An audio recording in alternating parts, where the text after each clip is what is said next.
So in a way, I'll be kind of bookending, I guess, the presentation made yesterday by Suzuki-san on the trade front, essentially. And so maybe you'll see some similarities, maybe you'll draw some contrast and perspectives. But nonetheless, let me keep to that particular area for this presentation. And in this area, I think as discussed widely already in the so far in this conference, I think it is fair to say there is a clear shift recently toward Japan expressing in its foreign affairs engagements in economics and trade its goal of shaping and contributing to what it would call a rules-based international order. It is not that rules were not important to Japan before, but I would offer that they have become a truly central, and this kind of construct has really become a truly central feature in how Japan is aiming to express its interests, including in the economic sphere, which is quite more forward-leaning in many ways, in both in expression and in its orientation and its implications, than the principle that I learned as studying Japan studies many years ago, which was Japan's focus on the separation of politics from economics or business, or Seikei Bunri, as the principle was known. And this was really what was perceived to be and taught in so many lecture halls as really one of the central tenets of Japan's foreign policy for decades. Well, I will leave it to Japan. It's really not my role as a U.S. trade official to explain to you what Japan means by pursuing a rules-based international order. I think we all have a sense of that, a pretty good sense. But we heard yesterday about the changes in the environment that is surrounding the development of trade rules in particular from Suzuki-san, and some substantial shifts in the past 20 years that have mattered in terms of Japan's approach. So I'll too will focus on this particular topic. And let me begin offering as a general matter, not pointing to any particular country, that placing a priority on the pursuit of rules to shape a particular order implies several important things. One is a readiness, of course, to contribute, to define, or if needed, reshape, redraft, or propose new rules. And it implies a readiness to stand firmly by them. It also implies a readiness to hold others accountable for clear violations of these rules, which, if necessary, may also involve being ready to make certain economic or political trade-offs that can come from taking a stand in the defense of these rules.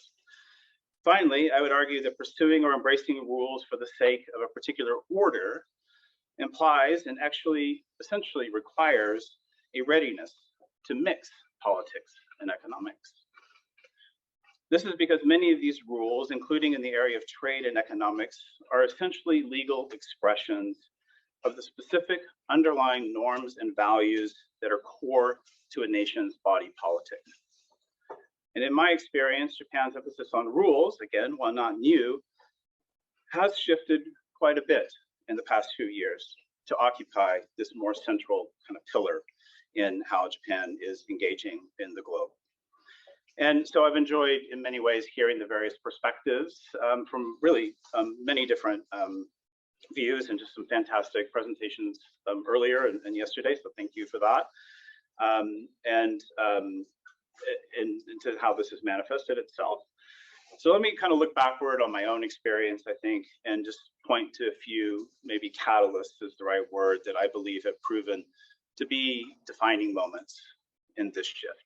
There are many factors. I think maybe one of the themes of the discussion this morning is that the world is a really complex place, essentially.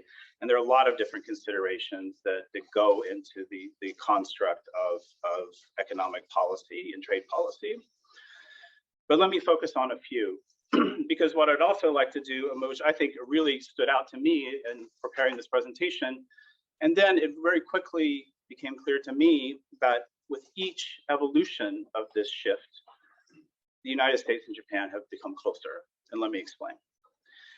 First, and this was mentioned also earlier today, and I think was really pivotal as a kind of a starting point, was the shock and then the response to China's imposition of its export ban on rare earth metals.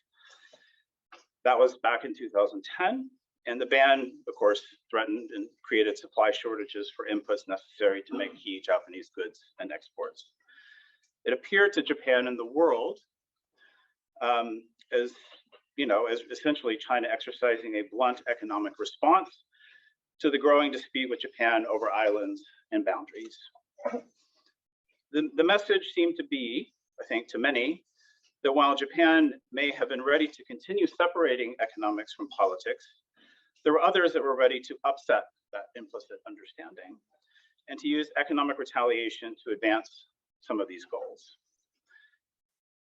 There were other ramifications from that episode, some of which I won't go into here, but I think that were pretty transformational.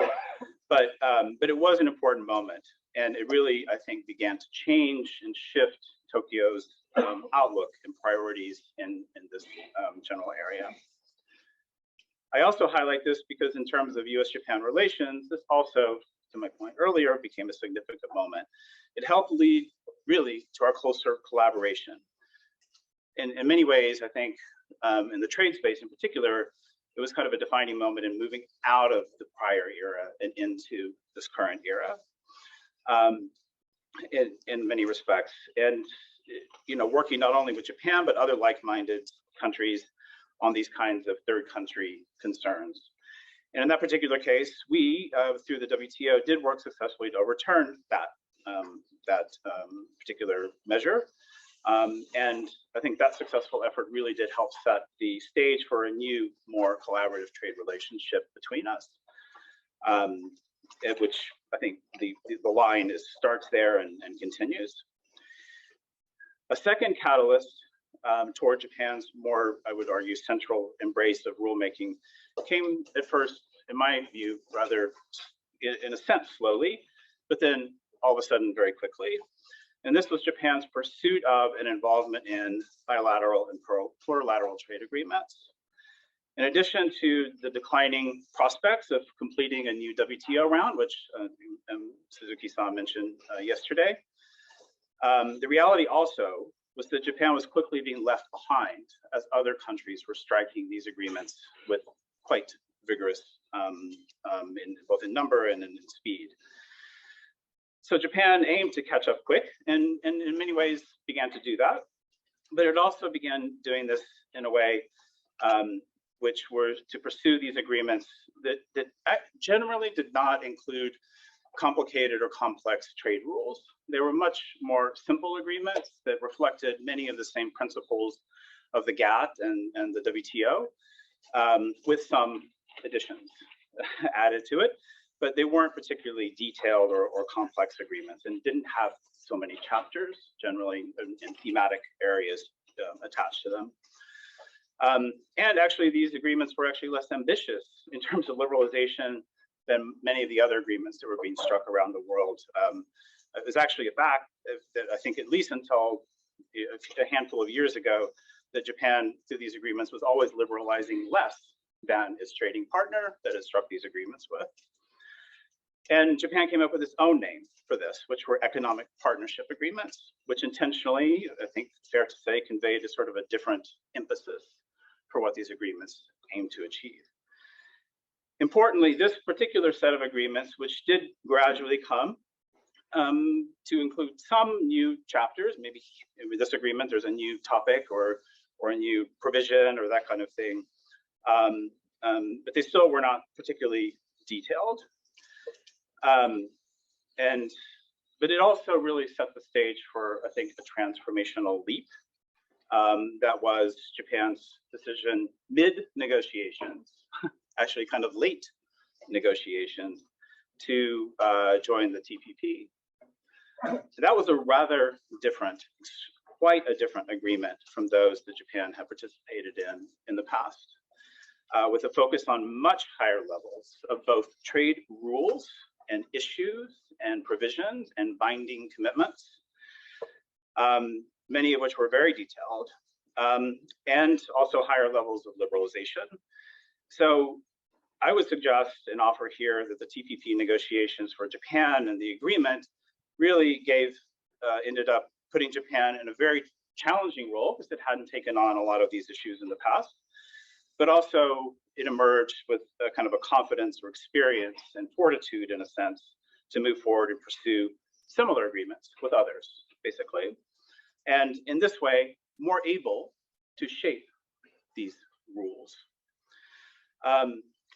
It also meant that Japan had to identify and set its own values and norms for international trade on a scale that I think fair to say maybe had never done before, because of the level of detail and the scope of the topics that were included. And more practically, it also meant that Japan itself was bound by these trade rules, that many of which it had never been bound to previously. And that makes it easier to do a next agreement, just to point that out. And here, a readiness to push into the future to set new values and norms and trade agreements is just to pivot to the moment today, is very much at the heart of the kind of collaboration that we are engaging with Japan and others to form a strong new partnership on trade and other topics as well, it's not just trade, on the Indo-Pacific Economic Framework Initiative. This initiative, which I know there's not a lot of information and details about, there is a Federal Register notice, however, so if you would like to comment and provide input on what that particular framework should achieve, you're welcome to go onto regulations.gov and file your public comment. And it is a very sincere outreach effort that is being made in this regard. But you know, in the area of trade, certainly we see this Indo-Pacific Economic Framework that is evolving as we speak now, as really having the promise to be a truly new and defining set of rules, including in trade, in norms, with new modes of collaboration, which builds on what has worked well from our perspective in the past, but that also is an opportunity to bring countries together that share a common purpose, as well as values and norms, to define what this new international order might best look like. A final catalyst that I'll raise here, I think in terms of Japan kind of moving quickly in this newer direction, and I think has been referred to in other cases, presentations today, and is really a major challenge, is the need to find ways to address the issues posed to our economies by the use of non-market practices and the harmful global trade distortions that have come from those practices. These include practices, and there are many, and it's not one particular source, but forced technology transfer, state-supported overproduction, and very much in the spotlight today, the really serious issue of forced labor practices, among others. And as much as we would all hope to resolve these issues through new rules, if we could and if we can, and in some cases perhaps we can, the reality is that some of these challenges stem what are really more fundamentally different set of values and norms from those which we share with Japan and share with many others. And values that are different from some of those upon which the contemporary international trading system, as Suzuki-san outlined, and its rules were actually established. So these issues are a real fertile and active area in our bilateral collaboration with Japan. This is this line that I mentioned, and they're a priority concern. In fact, I spend an ever increasing share of my day on collaboration with Japan. We still have and must continue to resolve and work together to resolve the inevitable bilateral issues that come up between two large trading partners. But the challenges that are posed by non-market practices are particularly urgent. And so, for example, last November, we launched 2 new initiatives. I was in Tokyo with Ambassador Tai in November, and we launched 2 new initiatives focusing on trade collaboration as well as resolving issues. One is a bilateral initiative. It's called the U.S.-Japan Partnership on Trade, and it includes both these elements of collaboration and working together to resolve our differences that we may have bilaterally. The other actually includes the EU. It's called the Trilateral, and it is a US-Japan-EU process. And that particular process includes a focus on developing new trade rules, which I think we talked about here, to address some of these challenges. It also focuses on the development of new trade tools. And I was particularly happy to hear that word used a few times this morning, because it is an important, tools implies actions, it implies new ways to address problems. And to do so in a way where we're only, trying to practically address the nature of some of these challenges, which sometimes rules don't exist or might not ever be sufficient to address the actual problem, or simply not achievable because of the nature of the practice. And thus, perhaps the overarching challenge I would offer is really not necessarily the issue of rules themselves, but rather trying to find a way to grapple with these situations where you have a fundamentally different and sometimes quite different norms and values that are shaping the global order as we speak in ways that are not desirable from the United States and Japan.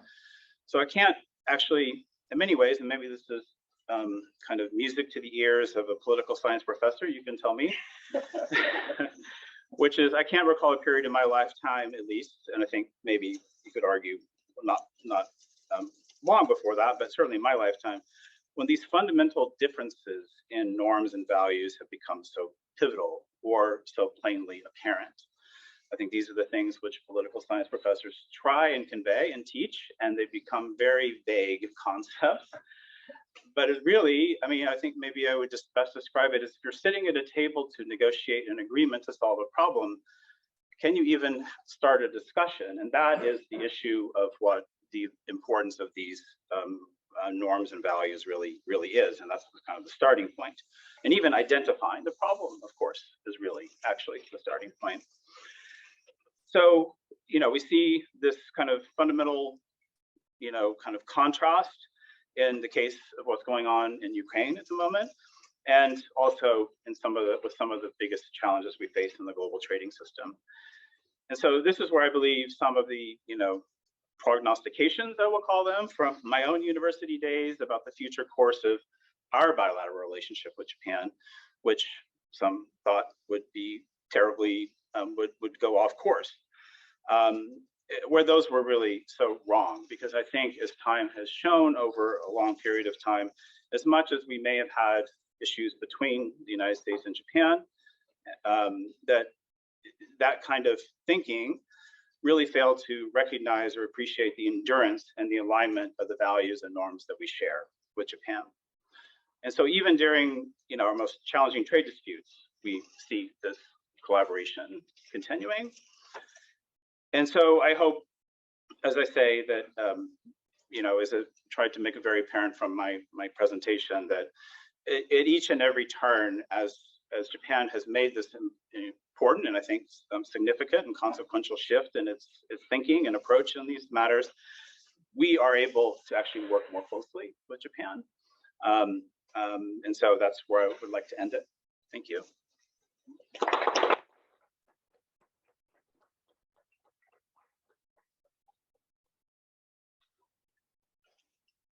Okay, let's move to the discussion. So those who are in the, let me make it. Those who are in online, please use the raise hand function or chat function, and I'll try to get your question as much as we can. And anybody who wants to start the question, Professor Norris. So thank you for the remarks. My question is focusing and thinking about standards and the roles that standards may or may not play in some of these frameworks initiatives. I think of standards as being a pretty high level of coordination, harder than more sort of superficial trade to get to the point that Master Suzuki was talking about yesterday about inside borders, and it really affects winners and losers of domestic markets. Can you talk a little about how standards fits into the vision that you laid out, some new frameworks for cooperation? Sure, and as a trade person, I will just identify that I think you're not talking about the kinds of, industrial standards, which sometimes come up in that context. You're talking about the bigger picture, so I understand that. I mean, the question of how trade agreements should approach issues like setting norms, but providing the flexibility that countries need to be able to protect health, to protect human life, to protect the environment, to protect, labor rights, et cetera, and concerns is a hard task in many respects. And certainly there are people who feel that some have gone too far in one direction, and some who feel that maybe not far enough because you see how the world evolved. And so, I think you can see obviously the progression in terms of U.S. trade agreements as really, I think with U.S. MCA being the most recent example, really in many ways, pushing very far in that direction as far as can be practically pushed, I think, which has had some, some difference of views attached to it. Having said that, I think, let me pivot here to the Indo-Pacific Economic Framework because, the administration is really wanting to think about some of these issues in a new and different way. And, actually in some of the meetings I have with APEC, I can find that a number of economies in the region are thinking about some of these issues in new and different ways. And I think it's part of it's the impact of the pandemic and all kind of being a moment of self-reflection for everyone, but also just recognizing kind of the challenges that maybe some of us and many others were not able to really have a clear-eyed view on at the time. So I think that is. So I think you'll see kind of some innovations actually in this space. So that's kind of a big point of the work that's ongoing. As I say, not keeping what has worked well in the areas that we've identified, and we'll see if there's further areas included, but also kind of expanding and deepening the approach to some of these topics. I think it will be proved to be a very consequential, moment in how trade and norms evolve. Thanks. Wants to go next? Professor Wilson. So you talked a fair bit about the concept of a rule-based international order when it comes to economic relationships. And of course, both the United States and Japan talk a lot sincerely about wanting and valuing a rules-based economic order. With the implication that other major players in the world don't necessarily want a rules-based international order, whether that be China, Russia, etc. Certainly, North Korea, Iran. But my question is with regard to Russia and particularly China. Is it your sense that they truly want a less rules-based international order, or do they just want different rules? Do they want to be able to, they still want things to be orderly, to proceed according to rules, but they want to reconfigure what that set of rules is? Or do they truly want things to be a little less regulated, a little more anarchic than what we currently see? Sorry. Before that, if for those who are online, if you did not hear the question from the floor here, let me know by chat, or you can turn on the microphone and say so. Okay, it sounds good. So yeah. Okay, the audio is working. Yeah, I think it's an important question. It's one which I'm not going to make news here on in order to interpret the motives of some very important countries and how they intend, or what their motivations, or how they intend to conduct their affairs. I will just note that maybe the one thing I will say is that in terms of I think it is fair to say that there are some champions of the current moment and the current status quo, which I think maybe is an indication enough to perhaps answer some of your question. Okay, Professor Newton? So you've been doing this for a long time, and we talked a little bit this morning about, how America's position has shifted, how, we withdrew from the TPP. Are you finding that the American shift in politics is really dramatically affecting what you do and how you do it? Can you speak on that a little bit? Well, Without making news. yeah, without making news. It's not my intention. It's an academic conference, so I like something like this, very safe space. But I mean, in terms of, the short answer is, of course, and that is not unique to any of the most recent or prior administrations. It really is not naming a particular administration at all. Particularly in a place like USTR, we are a very small agency and virtually unknown by many Americans because of our size. But our imprint is, of course, really important. And what we do, I think, really does matter in so many ways. And there are many voices, of course, that come to us, but one of the, I think, real advantages of an agency like USTR is being in an agency that is so small, that is so flat, where the interaction with the administration at the time is real-time situation.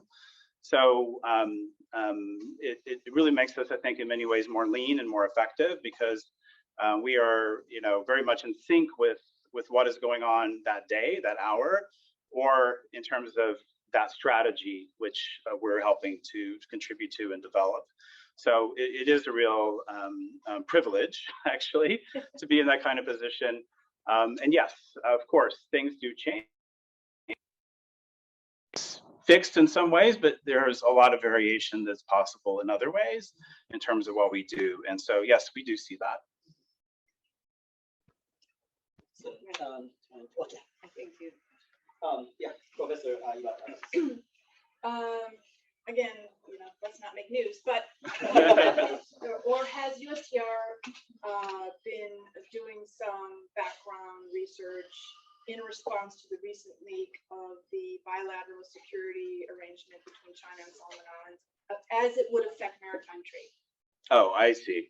I'm not in a position to actually, I wouldn't be in the position that would know that. I'm not aware of, I'm certainly aware of the issue, but I'm not aware of our involvement, but that doesn't mean that we're not. I just don't have visibility as the Washington word is on that particular topic. I'm sorry. Anyone else? So again, those who are online, you are welcome to raise questions, your thoughts, using raise hand function or writing in the chat function. I will try to get those questions as much as possible. Yeah, So I was wondering if you could talk more about the US-Japan bilateral trade partnership as well as the trade agreements that we saw. So this may be partly a function of different administrations' approaches, but of course we had the agreement signed in 2019 with the trade agreement and the digital trade agreement that were at the time announced as sort of phase one of a larger process. And then you mentioned the trade partnership that was announced in the fall. So, can you say a little bit about perhaps how you see the bilateral negotiations about market access and things like this interacting with this broader idea about partnership? Like, are these things sort of on parallel tracks or interacting? It would be great to get your perspective. Sure. Yeah. So I would say that what I mentioned in terms of this bilateral initiative, the Partnership on Trade, it is more of a traditional vehicle for resolving issues that are not of tariff and the nature of tariffs, that are not binding type discussions, but really trying to minimize and resolve those issues that do come up between us, as well as really, I think with Japan, we're able to have a supercharged, I would argue, discussion that we're really not able to have maybe with many others on cooperative topics. So it really has this two-track philosophy behind it. And it really is to take, from the perspective of trade, and there, as you helpfully elucidated earlier, there are so many other partnerships that are going on with between the U.S. and Japan under this administration. So this is one of them, basically, and it focuses, particularly in this area of trade.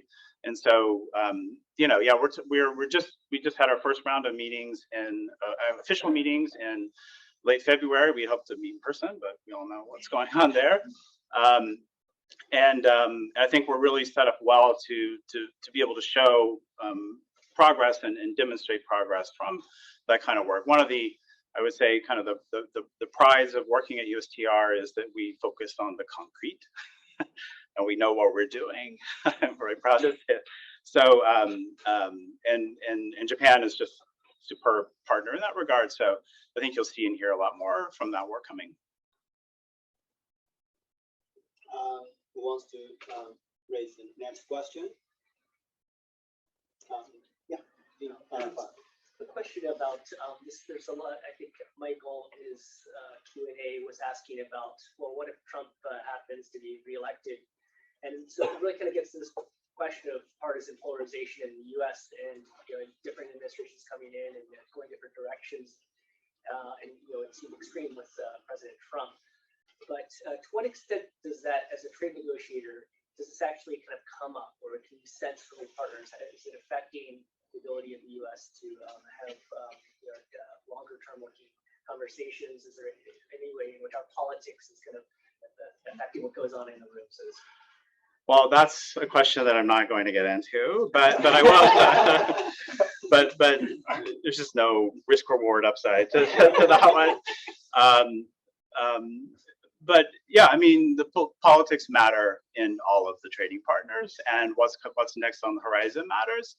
And I will assure you that it's equally an issue in a country like Japan, where the next election and what is possible or not possible does matter as well.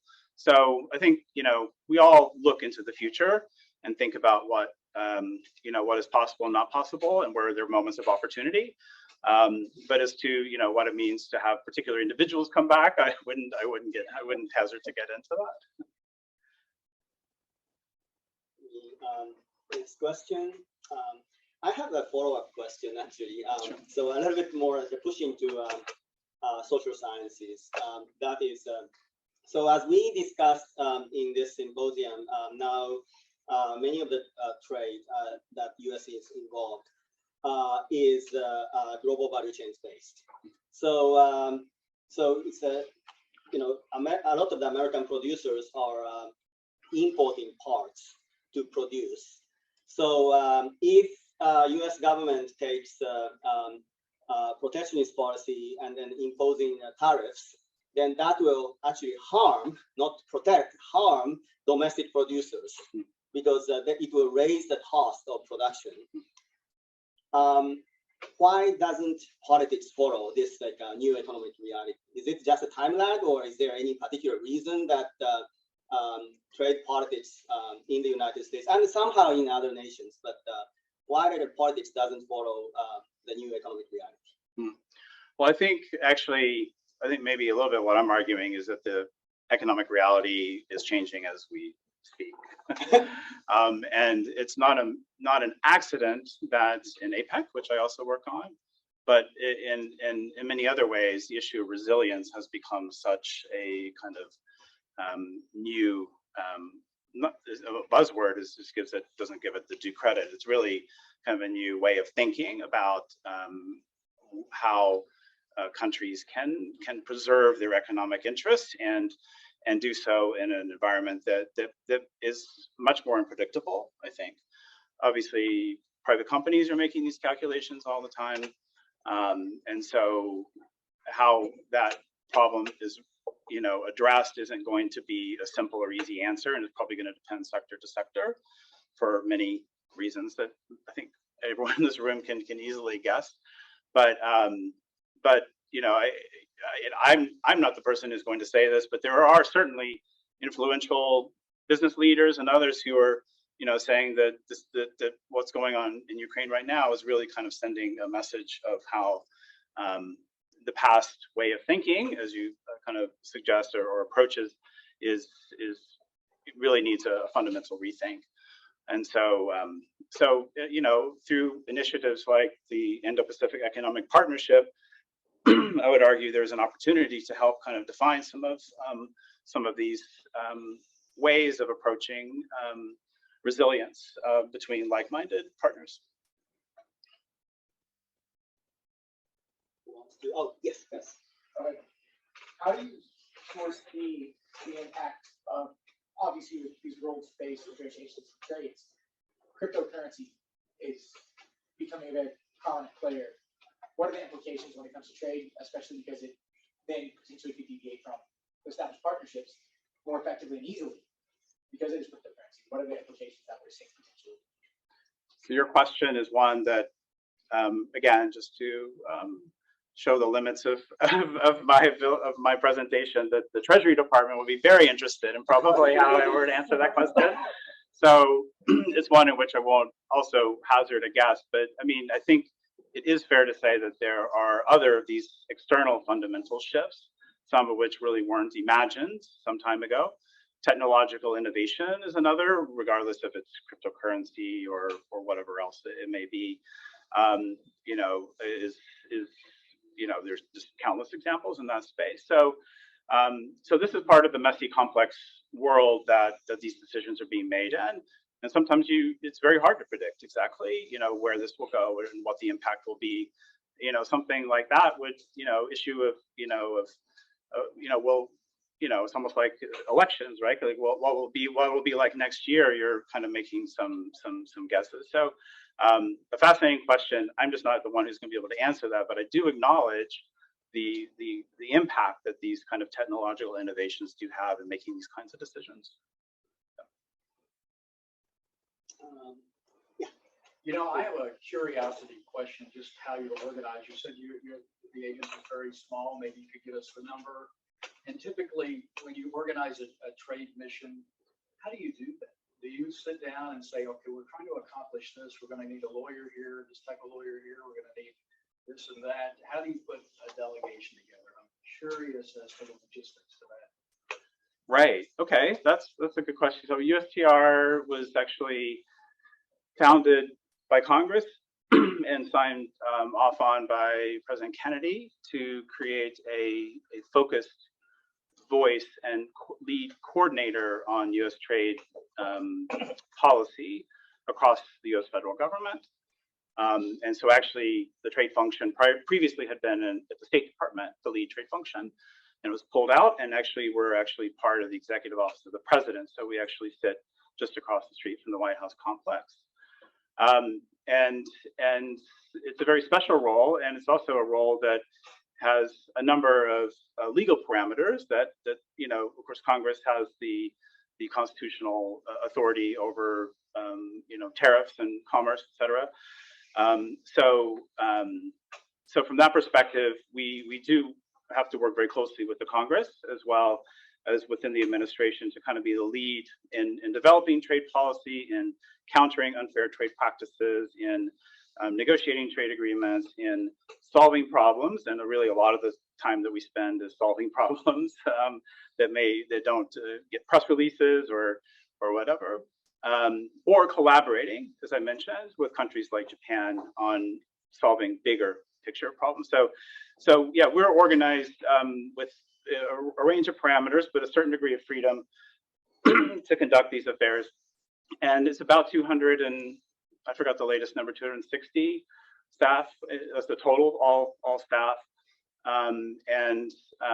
We're organized essentially horizontally in terms of industry offices. So we have an Office of Agricultural Affairs that leads on agriculture issues and trade agreements, a services office, a labor office, an environment office, an industry office, you know, some of these, an IP office, for example. So we have these different offices, and then we're also organized regionally. So I'm responsible for Japan, Korea, APEC. We have a China office. We have an Europe and Middle East office, an Africa office, et cetera. So as big as that may sound, each office is probably in the range of 6 to 12 people, basically. So we're actually very small. And it's really a culture where you can walk down the hall and solve an issue or ask a question. And I think that's also what makes us, very effective and a very special place to work, essentially. So in terms of like how we organize ourselves for negotiations, it really depends on what we're doing. And as I say, sometimes it is some of what we do has certain procedures we have to follow before we can even start that negotiation. And procedures follow along. We're in the middle of it. But typically, if it's a larger negotiation, which would kind of be, I think, maybe to your question, yeah, I mean, we would be leading because we have the statutory authority. We have to answer to the congressional committees on these issues. So it's our wheelhouse to lead. But have a range of interagency participation as well from across the federal government, be it the Treasury Department or maybe Department of Energy or the State Department or the Commerce Department, certainly, and some other agencies as well. So it is a collaborative effort. That was really our mission, was to be that point, essentially, on trying to advance these issues through American interests in trade, basically. Sure.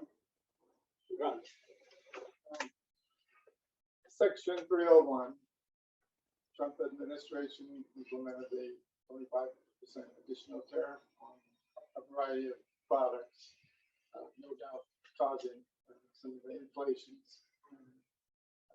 So far, Biden administration hasn't removed that Section 301, although a couple days ago, I think they came out with 350 some odd exclusions.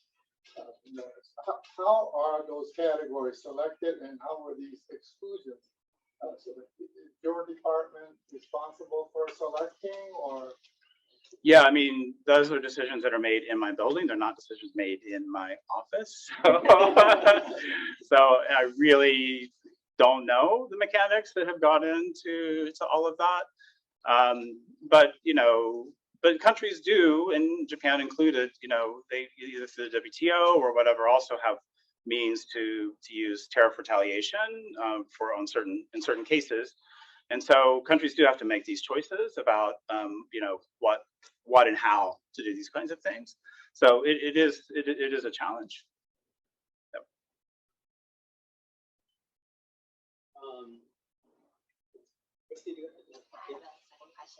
So it's about APEC, which I know is in your portfolio. I actually helped to run one of the APEC study centers for about 7 years, so it has a very special place in my heart. But so could you tell us a little bit about how APEC fits in with U.S. trade policy right now, or economic policy more generally? Because we talked about all these new mechanisms, and at one point in time, it seemed like the U.S. Had a more central role for it when it had the idea of the free trade area of the Asia Pacific, and then there were these two pathways to TPP or RCEP, but it doesn't seem like we've heard as much lately about APEC. But maybe you could tell us a little bit about how you see the role of APEC fitting into newer things like the IPEF or how that fits in. Sure. Yeah. APEC is a really delightful kind of part of my portfolio because it is such a different kind of organization, I guess is maybe the right word. It's 21 economies, for those who don't know, and the Asia Pacific Rim, essentially. So it really does include the Americas, like Chile and Mexico, Peru, United States, Canada, but also, of course, many in the Oceania and other points. Yeah, I mean, one of the, Thailand is hosting APEC this year. There's host economies each year, and the United States will host next year. So there's a lot to do between now and then. That was a decision that was finally reached consensus just several weeks ago. So there's really a lot to do because there's hundreds of meetings that APEC hosts. It's really broad. It's not just trade. I just want to explain for everyone. It's not just trade. Trade is kind of a core, arguably, of APEC and trade issues, but it really covers the gamut across economic issues and health and workers and environment and digital and a lot of other kinds of topics. So in terms of the trade sphere, yeah, so Thailand being the host this year, they actually, one of the conversations they're wanting to have on that particular topic is kind of refresh and rethink that whole discussion. And certainly for us, we deeply value that opportunity because we also think that it's important to think about new issues that are facing the globe in this context. There are many trade agreements that have actually the plurality of APEC economies have trade agreements that have labor provisions of different kinds and sorts, but also provisions on state-owned enterprises, even the majority. And we're also wanting to push in new directions by focusing on trade and inclusion, for example, and how trade, how countries are shaping the idea of bringing a more inclusive approach to trade agreements and their impacts. Also, how countries engage with stakeholders, for example, to bring in those choices. So I think you'll see and hear more on this topic in the coming months, because I think the way Thailand has framed this, I think is really important. So it's really pushing beyond some of the traditional topics that and thinking new. I think from Thailand's perspective, they're thinking on issues like health. They're thinking on issues, of course, the environment are key, and some of the disruptions that have taken place the last couple of years, and how we can build more resilience, there's that word again, into these kinds of approaches. So it's really a collection of economies sharing their best practices and sharing their approaches. So as sort of capacity building type exercise. That's a very APEC friendly kind of APEC, way of approaching a topic like that. Also, could you comment on Russia's membership of APEC? Well, they are a member, and that, I mean, it just raises a lot of questions.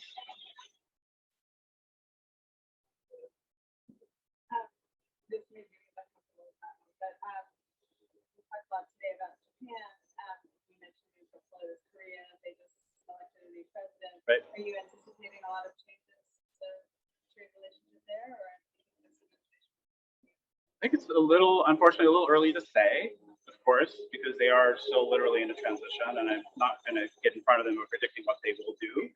But I mean, I don't know that it will change dramatically. Although I do think some of the new administration's approach to regional affairs may open up new possibilities.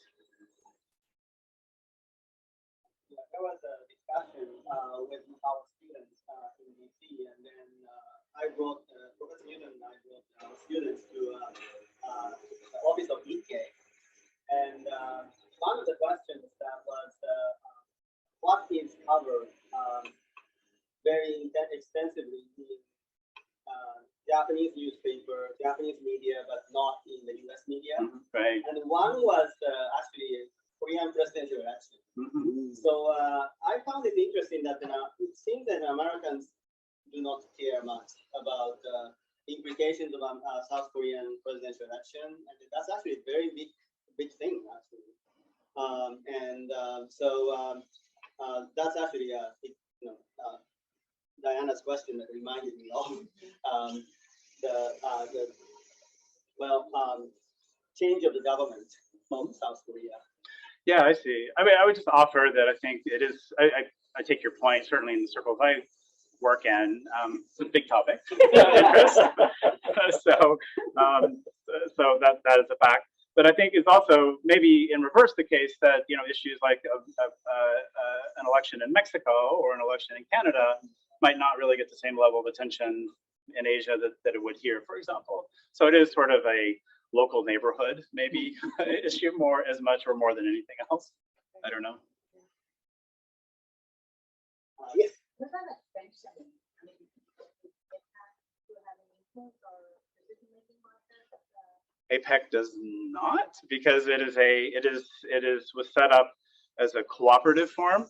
So everything in APEC is non-binding, which means there are no firm and fast,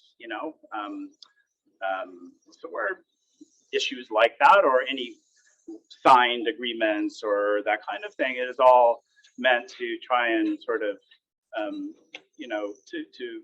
to work together in the region in this collection of economies to solve a range of problems. And actually, the focus of APEC really has evolved quite a lot over the last several years into really more, kind of out of some of the traditional bread and butter kind of trade issues into a lot more focus on inclusivity and capacity building and some of those topics as well. because the range of economies in APEC is extremely diverse. It starts, you know, you have, I'm just going to name like 4, let's say. You have the United States, you have Singapore, you have Chile, and you have Papua New Guinea. So it's a very interesting and really unique form from that perspective. Yeah, Utah. Dr. Yoon, thank you for your presentation. I really found it very interesting. I'd like to apologize in advance because all these questions and like little notes I took on what I wanted to ask, I'm gonna kind of follow up and just dump on you. So it might be very. I'm used to that. So if I'm not making any sense, please stop me and let me know. So it was mentioned very repetitively how a bunch of events like the rise of China, the pandemic, the Russian invasion has caused a lot of onshoring. And even Dr. Park mentioned how there's been an increase in supply chain diversification. And I'm sorry if I'm pronouncing your name wrong, but Dr. Gavella also mentioned how Japan's been making efforts to move back businesses from China or moving into other ASEAN countries. So you can kind of see Japan trying to decrease its dependence from China. And then on the other hand, you can also see how U.S. hasn't been involved in many new trade rulemakings, and how it's very unclear whether the U.S. is going to realign itself with these trade organizations. And so you've also seen Japan kind of rise as a leader in all these trade negotiations, in CPTPP negotiations, the RCEP negotiations. So in both of these instances, you can kind of see Japan growing more confident and becoming a leader. But even Ambassador Suzuki mentioned how finding out a way for the U.S. to return to these is very important. The world's effort to get China to become a rule-following member is very important. We would also emphasize the importance of collaborating with Japan. Right? So how do you find this kind of duality that you can see in Japan, these contradicting efforts? How do you feel these can affect future trading relations between Japan, US, and China? So let me offer this. I totally understand that you painted a really actually important picture, I think. And I think, you know, it's the best way to answer that is just to kind of take a step back from where we are, which is, I think there's no doubt that Japan has moved into a kind of a new space in many of the ways that have been discussed in this conference and that I've identified as well, and for various reasons that we've come to. But, you know, and I know others may see it differently, but the United States is still very much involved in many affairs in the region. I just outlined, you know, this Indo-Pacific Economic Framework, which is getting in gear as we speak. Actually, right after I landed at the airport, I had an hour-long phone call on this exact topic because it is getting a lot of attention. And, you know, you have a U.S. Indo-Pacific strategy that has been released, which has a lot of elements and it goes in so many different directions.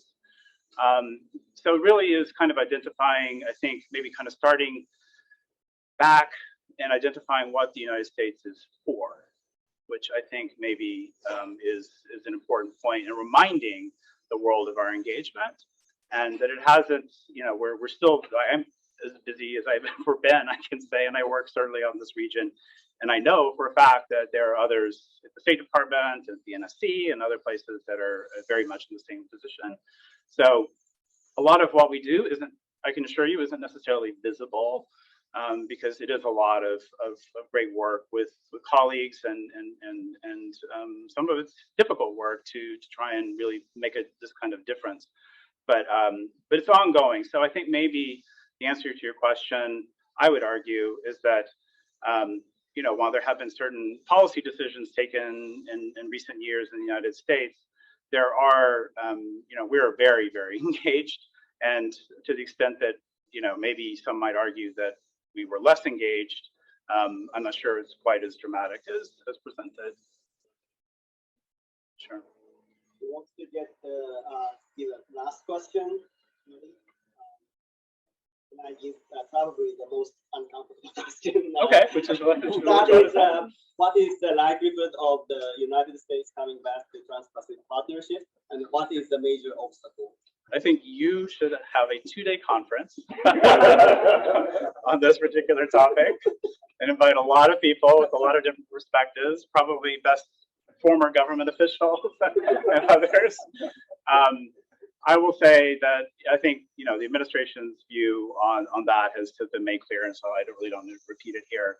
I think it is really important to pay attention to this new Indo-Pacific economic framework and how we evolve and what it means in this particular space. So that would be that's where our energy, many other things that we're doing, but that's where kind of this new energy is being directed this time. Any other than secret? Well, thank you very much, Dr. Beeman. Please join me for thanking Dr. Beeman.